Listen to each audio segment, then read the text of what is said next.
4 more months have passed. 120 days I can't even count the hours of.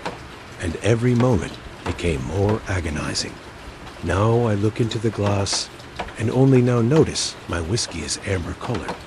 The cubes floating inside have long since dissolved into water, and my hopes are gone too, just like my plans.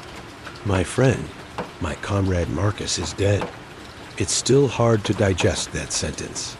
I repeat it in my head, and each time, a pain pierces my head. Marcus is dead. My friend is dead, and I killed him. He'll call it mercy. How contradictory it is to tear your friend from life with mercy, isn't it? Mercy contains love and compassion and eases pain, while killing is the opposite of these. And the night, a part of me died forever. But first, you need to know what happened in those 4 months. After my first meeting with Marcus, we started meeting regularly, every week in a different place, for security.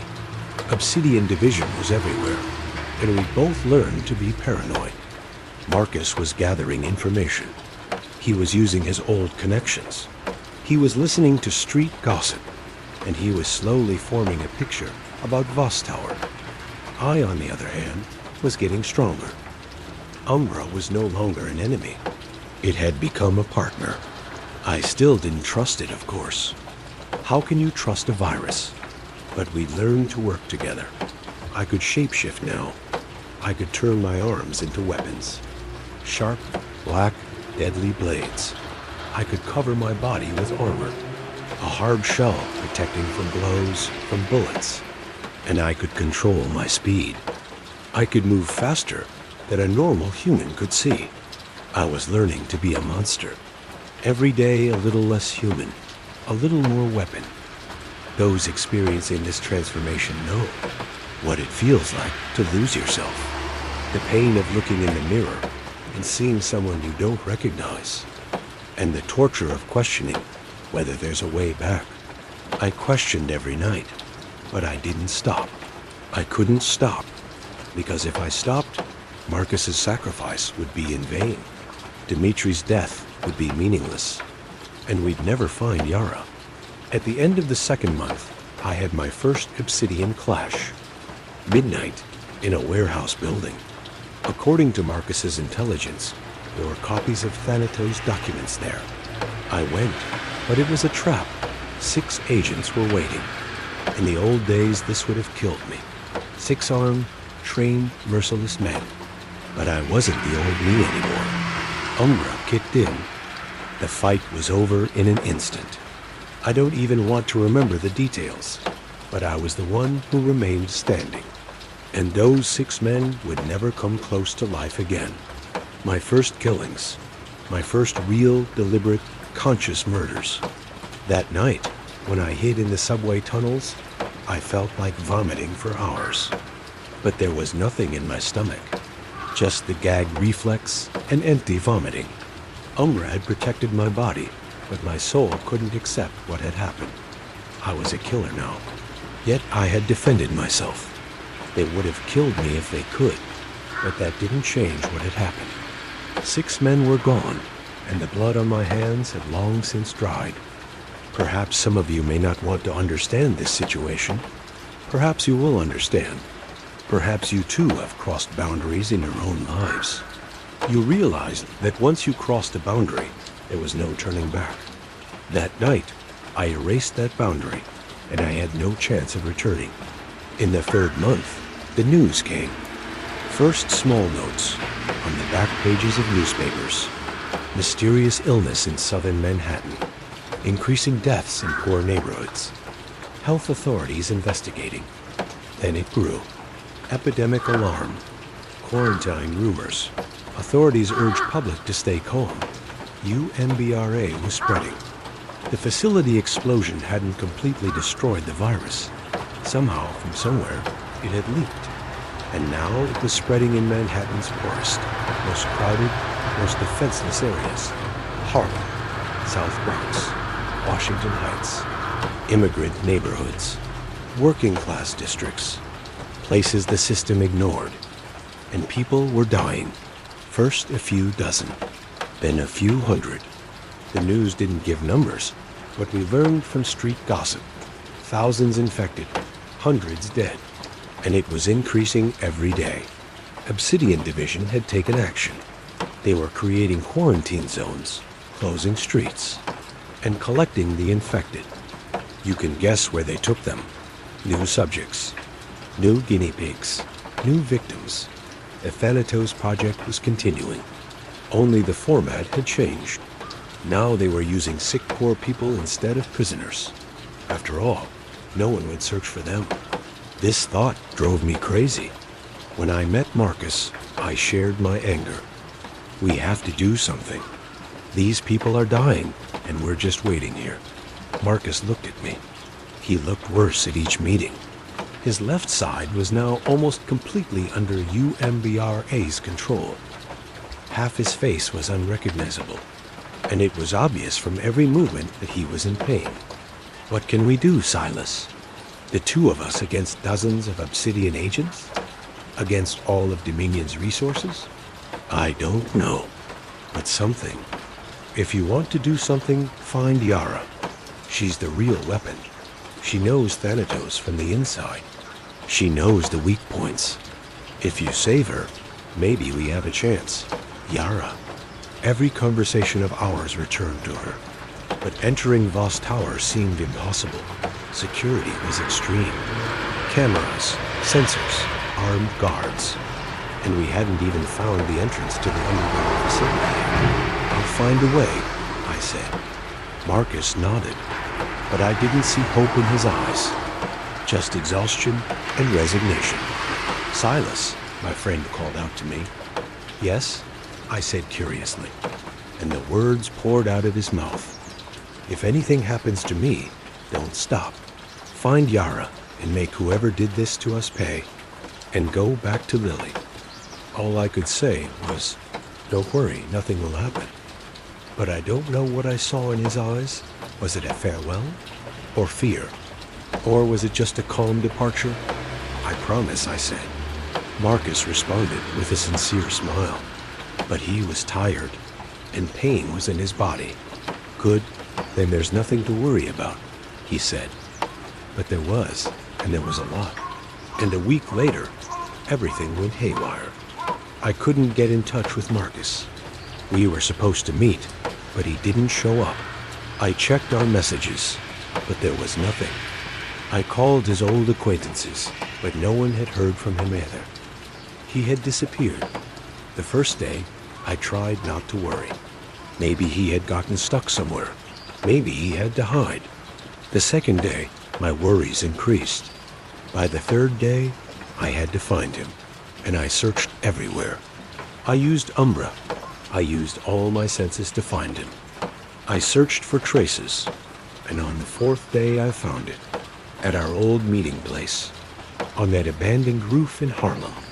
He'd left the sign, another bird drawing, and an address below. 34th West Street, a building about to collapse, top floor. I went there, and what I saw there would shatter anyone's heart who experienced this moment. When I opened the door, the smell hit my face. Decay, sweat, blood, and something else. UMBRA smell. Metallic, sharp, foreign. A dark corridor stretched before me. Walls swollen from moisture, ceiling about to collapse. Under my feet glass shards and rubble crackled. Marcus? My voice echoed in the void. No answer came. I moved forward. Umbra was awake inside me. It sensed danger, but not attack. Something else. Proximity of death. The smell of the end. At the end of the corridor was a door, ajar. A faint light seeped from inside. I pushed the door, and I saw Marcus. In the corner of the room, on the floor, sitting leaning against the wall. Around him, candle lights flickered. This must have once been a beautiful room. Now it was a death chamber. Marcus had heard me. He raised his head, and when I saw his face, my breath caught in my throat. The virus had eaten him. His left side was now unrecognizable. The skin had disappeared, replaced by a black, shiny, living mass. Umbra had covered half his face. His left eye was gone. In its place was something red, glowing. It wasn't a human eye anymore. His left arm was gone too. In its place was a grotesque, shapeless extension. There were no fingers, only sharp, bone-like protrusions. And worst of all, it was moving. The UMBRA mass on his body constantly stirred. It undulated, as if it were a separate creature. Silas. His voice was a rasp. His throat seemed taken over too. You came. I walked toward him, fell to my knees before him, held his hand. His remaining intact hand. The only part still human. What happened, Marcus? What happened to you? Time ran out. A bitter smile appeared on the right side of his face. The left side didn't move. I told you. Maybe a month, maybe 2. I was wrong. It didn't even last a week. We have to do something. Maybe a treatment, maybe no. His voice was definite. We both know it was worse than that. My eyes were burning like fire. My tears wanted to flow, but they wouldn't. Why didn't you tell me? Why did you wait here alone? I said, because I didn't want to be a burden on you and tire you out too, he said. He paused for a moment, even breathing tiring him. But then I realized I don't want to die alone. And he continued talking. There's something you need to do. He looked at me with his one remaining eye. Save me from my torment, he said. Time stood still in that moment. I understood what he was saying, but my mind refused to accept it. My heart desperately rejected it. Silas, he called out to me angrily. No, I can't do this. Never ask me to do this, I said. His hand squeezed mine with his last ounce of strength. He was insistent. This thing is slowly taking over me. In a few hours, I won't be here anymore, and nothing of me will remain. I'll just be a monster. His voice trembled. I don't want to be one of them, Silas. One of those things in the tanks, like Dimitri. Insane, lost, in pain. I don't want this. Maybe you can fight. Maybe I fought. His voice rose for a moment, then fell again. I've been fighting for 4 months. Every day, every hour.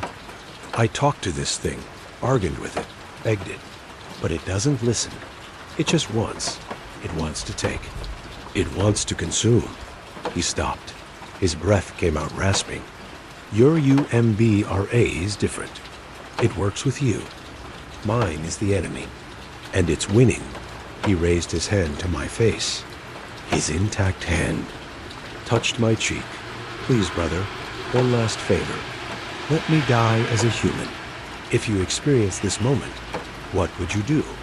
Your closest friend, someone who's been through hell with you, is melting before your eyes. And he asks you, as a last favor, to end his life. Mercy? Murder? Love? Betrayal? All at once. I couldn't hold back the tears anymore. They streamed down my cheeks. Silent, warm, unstoppable. I can't, I said. My voice broke. You're my brother. How can I? Precisely because. Because you're my brother. Because you love me. Because you don't want me to suffer. He leaned against the wall. He was tired. Even talking was consuming him. One more thing. I have to tell you. What? Yara. I found her. I perked up. What? How? I was monitoring Obsidian communications. Last few days, Yara was transferred, taken out of Voss Tower. Where? Roosevelt Island. There's an old hospital there. They're using it as a quarantine center. Yara is there. And Silas, he stopped, his face contorted with pain. His left side moved, uncontrolled, as if it were a separate being. She doesn't have much time. Maybe a few weeks. The virus is eating her too. But she's different from you. She created Thanatos. She might know the solution. Solution? Antidote. Treatment. Something. There were clues in the files. Yara was working on something. Obsidian is keeping her alive for this. They want extractions. This information was making my head spin. A treatment. Maybe I could save Marcus. Maybe there was still time. Then let me find the wound so I can bring the treatment and save you. Marcus shook his head. Slowly, exhausted, he said, "It doesn't matter anymore." I said a few hours. Maybe not even that long. This thing can't wait for hours. His left arm moved uncontrollably. Marcus was in pain. "Did you see?" He said, the pain evident in his eyes.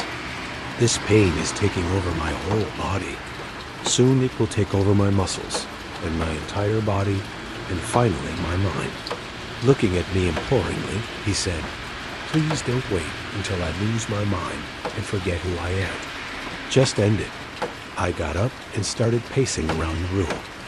I tried to think, but it was useless. But I couldn't kill him. He was my friend, my brother. How could I kill him, but could I watch? Could I bear to watch him slowly turn into a monster? The moment he went mad, the moment he lost his humanity, the moment he writhed in agony, which was more unbearable, killing him or watching? "Silas," Marcus called out. "I want to tell you a story," he said, looking at me, his eyes fixed on something far away. "When my father got sick, cancer, terminal stage, he was in the hospital. He suffered for 6 months. 6 months of morphine and painkillers, and surgery, and chemotherapy. And every day he diminished a little. Every day he faded a little. He stopped, swallowed. The last day, he opened his eyes, looked at me, and said, 'Enough,' one word, 'enough.' And I understood. He wanted to go. He wanted peace. But we couldn't. Forbiddens, sin, wrong, whatever they say." His eyes turned to me. The next day he died. In pain, alone, because I wasn't beside him, because I couldn't bear to watch. Marcus, that day I made a promise to myself. Never again. Never again would I let someone I love suffer. Never again would I show cowardice. He extended his hand. Now I ask the same of you. Don't be a coward. Don't leave me to suffer. Finish this. As a human, as a friend, as a brother. Silence. Long, heavy, crushing silence. And then I understood. Really understood. This wasn't murder. This was love. In its hardest, most painful, darkest form, love. Mercy. I returned to his side, knelt before him, held his hand. "Okay," I said. My voice was a whisper. "Okay," Marcus smiled. A real smile. Relieved, peaceful, free. "Thank you, brother. How do you want it? Fast, painless. Can you?" I turned to UMBR inside me. I didn't actually ask it. I just felt. And it answered. Yes, it could. One strike. To the heart. Instant. Painless. "I can," I said. Marcus nodded. "One last thing. Give Lily something from me." He took something from his pocket. Small wooden figure. Handmade. A bird. "I made this in prison. Freedom bird. Give it to her. Tell her Uncle Marcus loves her. And tell her her father fought for her." I took the figure. It fit in my palm. It was still warm, with Marcus's body heat. "I will. Promise?" "Promise."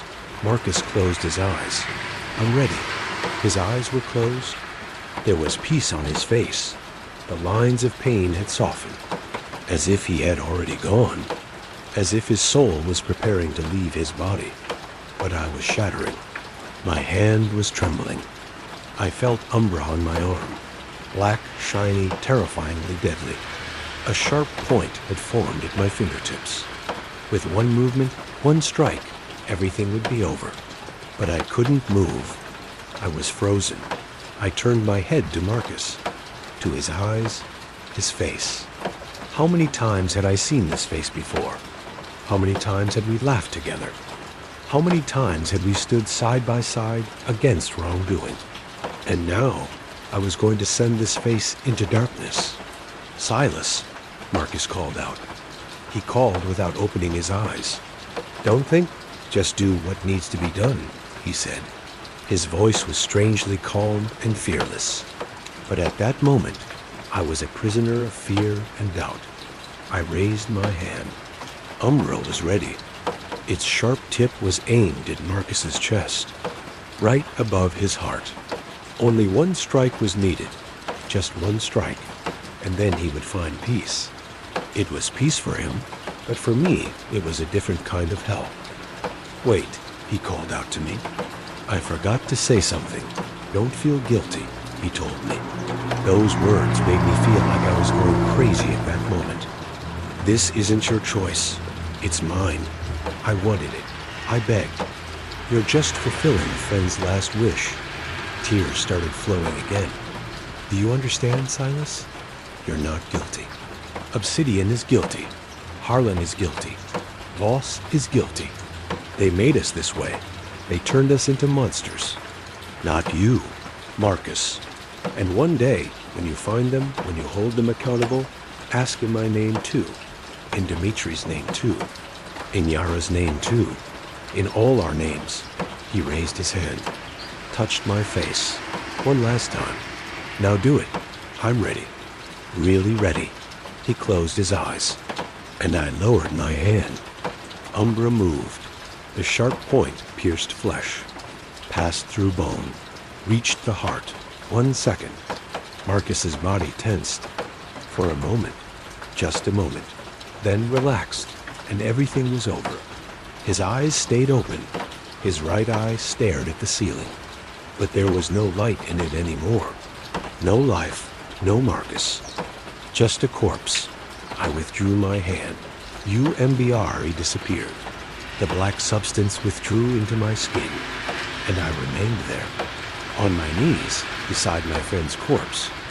I screamed, a silent scream. No sound came out, just my mouth opened and something inside me broke. A piece, a large piece, lost forever. I don't know how long I stayed there. Minutes? Hours? Time had become meaningless. I stared at Marcus's face. He was peaceful.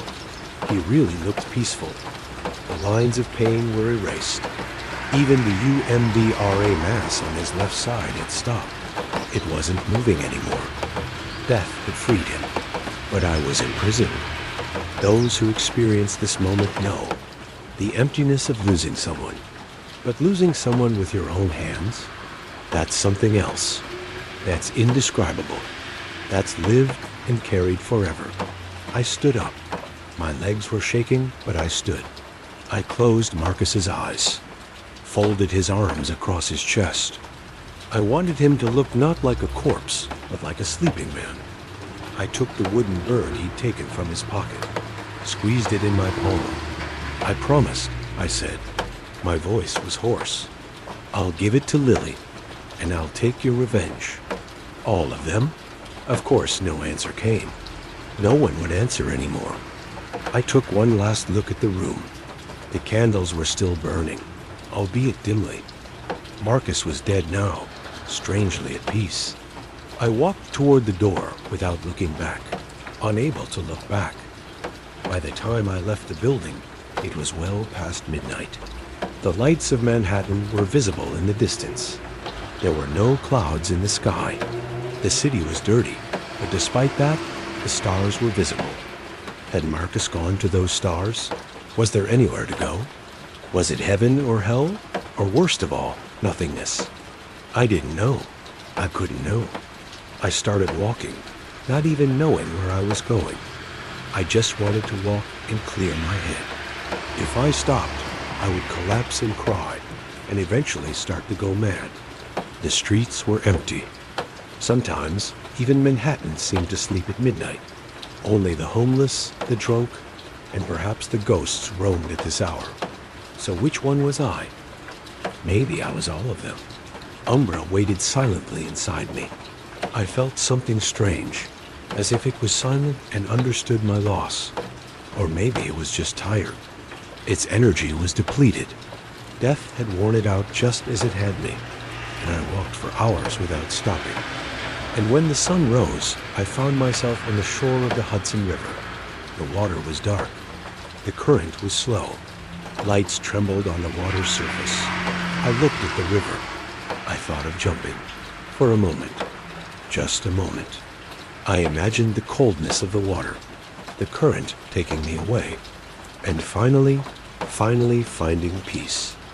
But then I thought of Lily, my little girl, my girl waiting for me, my girl who would grow up without knowing her father. No, not yet. My work wasn't finished. I had promised Marcus. I would find Yara. I would take our revenge, and I would return to Lily.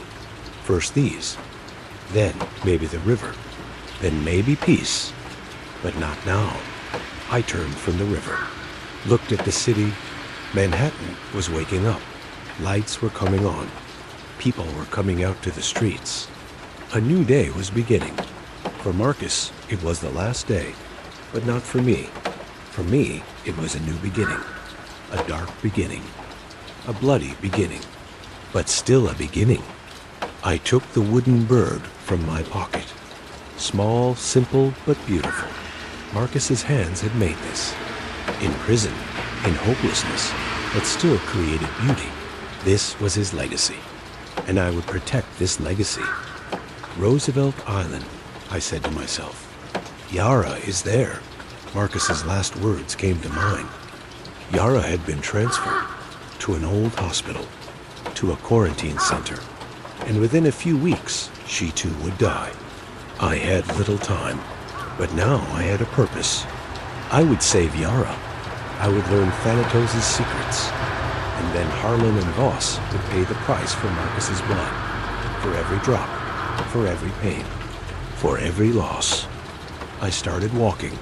The sun was rising. The city was brightening, and I moved forward like a shadow emerging from darkness. I wasn't afraid anymore. I wasn't hesitating anymore. Killing Marcus had changed me. It had taken the last softness inside me. Only coldness remained. Only determination. Only anger. And this anger might burn me. But first, it would burn them. Harlan, Voss, Obsidian, Dominion, all would burn. I swore this on Marcus's ashes, and I kept my word. Always. The climax section ends here. I buried Marcus. It wasn't a real funeral, of course. No cemetery, coffin, priest, or anything. Just me, a shovel and abandoned land outside the city. I dug at midnight, for hours. Umbra could have helped, but I didn't want it to. I wanted to do this with my own hands. With my own muscles, my own sweat, my own pain. This was the least I owed him. The soil was hard and rocky. My hands started bleeding. Umbra healed the wounds, but I kept digging. Pain felt good. Pain kept me away from thoughts. When the pit was deep enough, I went back. I carried Marcus's body. It was surprisingly light. The virus had eaten him from within. Only a shell remained. I laid him in the pit. I had folded his arms across his chest. His eyes were closed. There was peace on his face. He looked like he was sleeping. A long, deep, well-deserved sleep. Goodbye, brother. My voice was hoarse. My throat was numb. I promised you. I didn't forget. I'll find Yara. I'll take our revenge. And I'll give Lily your bird. I stopped. I didn't know what to say. Should I pray? What words should I use? What do you say to death? You're a good man, Marcus. You were my best friend, and I'll never forget you. That simple, that inadequate, but I couldn't find other words. I covered him with soil. Shovelful by shovelful, the soil covered the corpse. His face disappeared, his hands disappeared, and finally only a flat pile of earth remained. I found a stone, a largish, flat stone. I placed it at the head of the grave. I wanted to carve something on it, a name, a date, something. But I didn't have the tool, and maybe this was better. An unmarked grave. A place no one could find, no one could disturb. Marcus would find peace here, but I was far from peace. I sat at the head of the grave. Until sunrise, I thought. I thought about my life. What had I become? Where had I come from? Where had I gone? A year ago, I was a normal man. I had a family. I had friends. I had a cause. And now? A monster living underground, who killed his friend with his own hands, living for revenge. Was this what I wanted to be? No. But was there a choice? There wasn't. Harlan and Vess had made us this way. They didn't give us a chance to be human.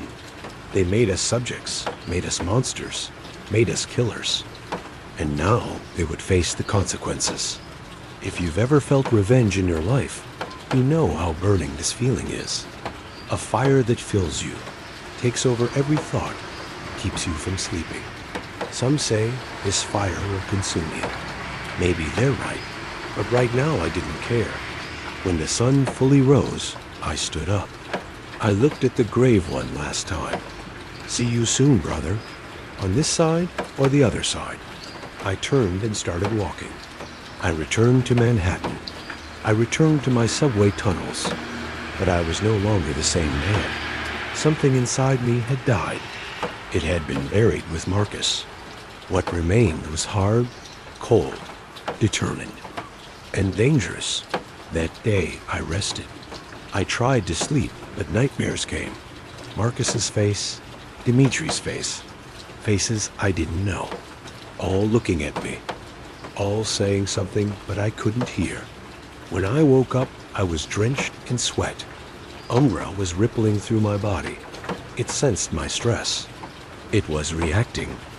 Calm down, I said. To myself or to the virus, I didn't know. Calm down, focus. Roosevelt Island, Yara was there. This was Marcus's last gift. He had sacrificed his own life to find Yara's location. I couldn't waste this information. I started planning. Roosevelt Island was east of Manhattan. A long, narrow island in the middle of the East River. There used to be hospitals and mental hospitals there. Now was Obsidian's quarantine center. Reaching it would be difficult. There was only one bridge. A tramway line passed from the Queensboro Bridge, and probably both entrances were under heavy security. But there could be other ways. The waterway, for instance, swimming or with a boat. Thanks to you, MBRA, cold water wouldn't affect me. And in the dark, at midnight, I could approach unnoticed. This plan could work, but first I had to scout. I had to observe the island. I had to learn the security arrangement. I had to find exactly where Yara was being held. I couldn't rush. Marcus's death had taught me something. Patience, planning, and not getting carried away by emotions. Revenge is served cold. The next night I took action. I crossed to Queens, descended to the East River shore, and from darkness, I watched Roosevelt Island. Even from afar, I could see the security. Patrol vehicles, armed guards, spotlights. Every corner of the island was illuminated, and boats circulated on the shore. It wouldn't be easy, but it wasn't impossible either. I watched for hours. I noted patrol timings. I identified dark spots. I searched for weak links. And I noticed something. At the southern end of the island, near an old pier, there was an area the spotlights couldn't reach. Dark, unprotected, and close to water level. That was my entry point. I watched for another week. Every night I descended to the shore. Every night I took notes. And every night I got a little closer to the island. Umbra worked perfectly in water. My swimming speed was incredible, and I could hold my breath for minutes. This was an unexpected gift from the virus. Finally, I was ready. One chose a Friday night. It was raining. The spotlights would be less effective behind the rain, and the guards would prefer to stay indoors. Perfect conditions. I entered the water. It was cold, but UMBR maintained my body temperature. I swam, silently, determinedly, toward the target. And that night, I set foot on Roosevelt Island. I would find Yara. I would learn Thanatos' secrets. And Marcus's death wouldn't be in vain. I told myself this. On the water's edge, under the rain, in the heart of the enemy, the shadows had returned. And this time, they wouldn't forgive.